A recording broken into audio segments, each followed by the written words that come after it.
Hello viewers, అందరికీ నమస్తే. నేను ఈరోజు ఇచ్చాపురం నుంచి విశాఖపట్నం వరకు ప్రయాణిస్తున్నాను.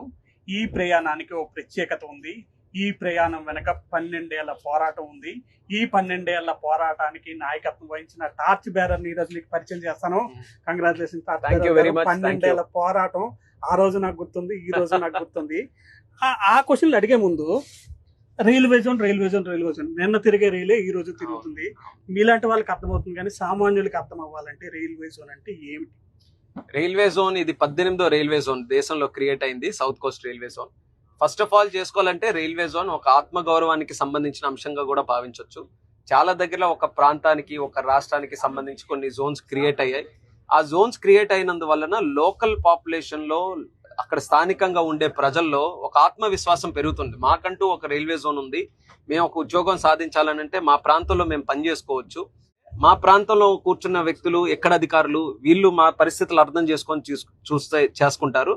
లేకపోతే వేరే ప్రాంతాలకు ఎక్కడికో వెళ్తే డైల్యూట్ అయిపోతాయి సమస్యలు అన్నటువంటి ఉదాహరణలు చాలా ఉన్నాయి.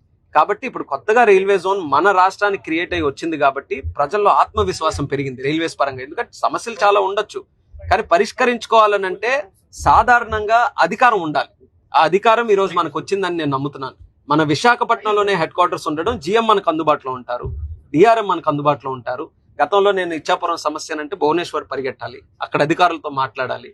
అక్కడ వాళ్ళకందరికీ చాలా ప్రయారిటీస్ ఉండొచ్చు. మన వరకు వచ్చినప్పటికీ నిధులు ఉంటాయో లేదో తెలియదు, ఆ ప్రాధాన్యత ఉంటుందో లేదో తెలియదు. కానీ ఇక్కడ మన ప్రాంతంలో ఉన్నారు కాబట్టి మనం బల్లగుద్ది అయినా సరే మాకు ఇది చేయాలనేటటువంటి రామ్మోహన్ రెడ్డి గారు అన్నట్టే, రామ్మోహన్ రెడ్డి గారి చేతులు ఇప్పుడు వనరులు అందుబాటులో ఉన్నాయి, అధికారులు అందుబాటులో ఉన్నారు. రేపటి నుంచి ఈ కార్యాచరణ విజయవంతమైన నేపథ్యంలో రేపటి నుంచి మీ ఆలోచన ఎలా ఉండబోతుంది? రేపటి నుంచి ఏవైతే గత 20-30 సంవత్సరాల నుంచి కొన్ని ప్రయారిటీ డిమాండ్స్ ఉన్నాయి, శ్రీకాకుళం జిల్లా వరకు మెయిన్ గా ఫోకస్ చేసి చెప్పాలనంటే కొత్తగా ట్రైన్స్ మనం ఎస్టాబ్లిష్ చేయాలి.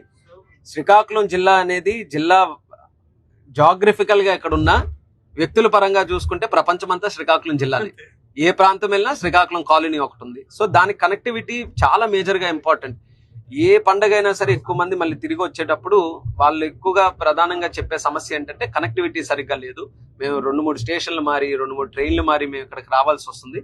సో అలాంటి కనెక్టివిటీ ఏదైతే మేజర్ డెస్టినేషన్స్ ఇక్కడ శ్రీకాకుళంతో కనెక్ట్ అయిన ఉన్నాయో వాళ్ళకి డైరెక్ట్ యాక్సెస్, ఇక్కడ ఎక్కితే అక్కడ ఆ డెస్టినేషన్ లో దిగే విధంగా మనం ట్రైన్స్ ఇచ్చేసుకోవాలి.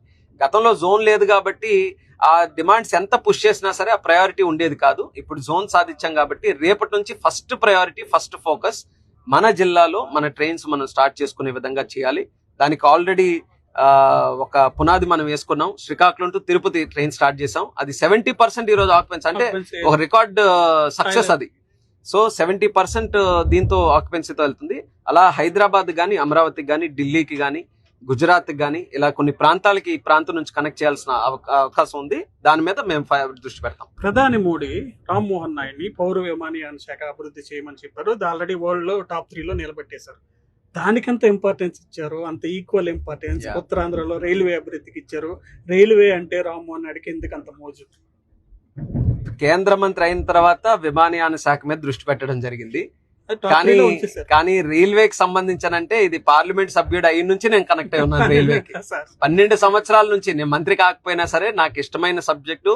నాకు గ్రౌండ్ క్షేత్రస్థాయిలో మోస్ట్ ఇంపాక్ట్ఫుల్ డిపార్ట్మెంట్ ఏదైనా ఉందంటే రైల్వేస్ డిపార్ట్మెంట్. ఒక రకంగా ఉద్యోగాల పరంగా తీసుకున్న ఒక సామాన్యుడికి సరైన ఖర్చుతో ఆయనకి ప్రయాణం చేసే అవకాశం, సురక్షితమైనటువంటి ప్రయాణం చేసే అవకాశం, ఇంటీరియర్స్ లో కూడా అందరికి కూడా కనెక్ట్ చేసే అవకాశం రైల్వేస్ ఉంది. కాబట్టి ఇది ఒక రకంగా నాన్నగారి తాలూకు వారసత్వం అని కూడా అనుకోవచ్చు. ఎర్రన్నాయుడు గారు స్టాండింగ్ కమిటీ చైర్మన్ గా రైల్వేగా చేసిన తర్వాత ఆయన ఒక్క రైల్వేలో మార్పులు తీసుకొని వస్తే ఒక ప్రాంతం అభివృద్ధి మీద ఎలాంటి ప్రభావం ఉంటుందని చూపించారు.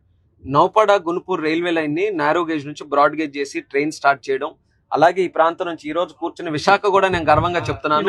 ఎర్రన్నాయుడు గారు ఉన్నప్పుడు ఆ రోజు తీసుకొని వచ్చి శ్రీకాకుళం, తర్వాత పలాస, అలాగే భువనేశ్వర్ వరకు వెళ్ళింది. కొత్త మెమూ ట్రైన్ కూడా ఆ రోజు తీసుకొని వచ్చి ప్యాసింజర్స్ కనెక్ట్ చేశారు. సో రైల్వే పరంగా ఒక చిన్న అడ్వాన్స్మెంట్ మనం చేస్తే మల్టిపుల్ ఏరియాస్ లో దాని తాలూకు అడ్వాన్స్మెంట్ ఉంది. అందుకని నేను పార్లమెంట్ సభ్యుడు అయిన నుంచి స్పెషల్ ఫోకస్ రైల్వేస్ మీద పెట్టాను. ఒక్క డిఆర్ఎం మీటింగ్ అని, జిఎం మీటింగ్ అని ఎప్పుడు కూడా మిస్ కాలేదు. భువనేశ్వర్ అయినా, ఢిల్లీలో అయినా ఎక్కడికి వెళ్ళినా నేను హాజరయ్యాను. ఎందుకనంటే మన సమస్యలు అక్కడ బలంగా వినిపిస్తే దాని పరిష్కారం దొరుకుతుందని చేసుకున్నాను. కేంద్ర మంత్రిగా మన స్టేటస్ కొంత పెరిగింది కాబట్టి ఈ రోజు మరింత ఒత్తిడి తీసుకొని వచ్చి ఈ సమస్యలన్నీ ఫైనల్ గా ఒక పరిష్కరించుకోగలం. క్వశ్చన్ సార్, ఈ విభజన హామీలో హామీగా ఉన్నదే 12 ఏళ్ల పోరాటం ఎందుకు పట్టింది? వైసీపీకి ఎందుకు చేత కాలేదు? ఎలాంటి కార్యాచరణతో రామన్నాడు? ఒక రకంగా అప్పుడు 2014 నుంచి మనం పోరాటం చేయడం వల్ల ఆ రోజు మీకు కూడా గుర్తుంటుంది, ఇచ్చాపురం శ్రీకాకుళంలో రాత్రిపూట పడుకొని స్టేషన్ లో దీక్షలు చేశాను హైలైట్ చేయడానికి. ఒక ఎంపీ స్టేషన్ లో పడుకున్నాడంటే సమస్య ఏంటనేది గుర్తిస్తారని ఆ రోజు పార్లమెంట్ లో కూడా చాలా విస్తృతంగా దీని గురించి చర్చించాం, పోరాటం చేశాం. 2018లోనే జోన్ అనౌన్స్ అయింది.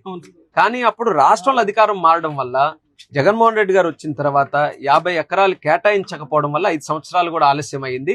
మళ్ళీ మన ప్రభుత్వం వస్తే ఇది ప్రయారిటీగా తీసుకొని 100 days లో క్లియర్ చేసాం. అందుకనే మళ్ళీ ఫాస్ట్ ట్రాక్ మీద పెట్టి ఈ రోజు 2 years లో మనం పూర్తి చేసుకోగలిగాం. వాస్తవంగా ఆ రోజు గవర్నమెంట్ స్పందించుంటే, ఆ రోజు ఆ ల్యాండ్ ఇచ్చుంటే ఎప్పుడో ఇది మనం సాధించుకునే వాళ్ళం. ఈ రోజుకి నేను అన్ని ట్రైన్స్ అన్ని స్టార్ట్ అయిపోయి ఉండేవి. 5 సంవత్సరాలు ఆ పరిపాలన ఎందుకు విధ్వంసకరంగా జరిగిందనడానికి రైల్వే జోన్ కూడా ఒక ఉదాహరణ. అయితే ఈ రోజు మన దగ్గర ఉంది కాబట్టి మరింత ఆలస్యం ఏది లేకుండా ఈ రోజు సాధించగలిగాం. నా ఈ కెరియర్ లో ఒక మరిచిపోలేనటువంటి రోజు, మరిచిపోలేనటువంటి ఘట్టం. రాష్ట్ర ప్రజలందరూ ఆనందంగా ఉన్న, ముఖ్యంగా శ్రీకాకుళం జిల్లాకి దీని తాలూకు ప్రభావం భవిష్యత్తులో మీరు చూస్తారు ఎంత ఉండబోతుందా అనేది. సో ప్రత్యేకంగా మోదీ గారికి, అశ్విని వైష్ణవ్ గారికి, అలాగే ముఖ్యమంత్రి వర్యులు చంద్రబాబు నాయుడు గారు, పవన్ కళ్యాణ్ గారికి, మా ప్రాంతవాసుల తరపున అందరి తరపున ధన్యవాదాలు. ఇప్పుడు మా రైల్వే వాళ్ళు కూడా అందరూ ఉన్నారు. మీరు ఇందాక అడిగారు అడ్వాంటేజ్ ఎవరికి ఉంటుందని, వాళ్ళకే మేజర్ గా అడ్వాంటేజ్. వాళ్ళు ఇక్కడ జాయిన్ అయ్యి ఎక్కడెక్కడో తిరిగి పనిచేస్తున్నారు. ఈ రోజు ఆంధ్రాలో జాయిన్ అయ్యి ఆంధ్రాలో పనిచేసే అవకాశం మా అధికారులకు వచ్చింది. Thank you.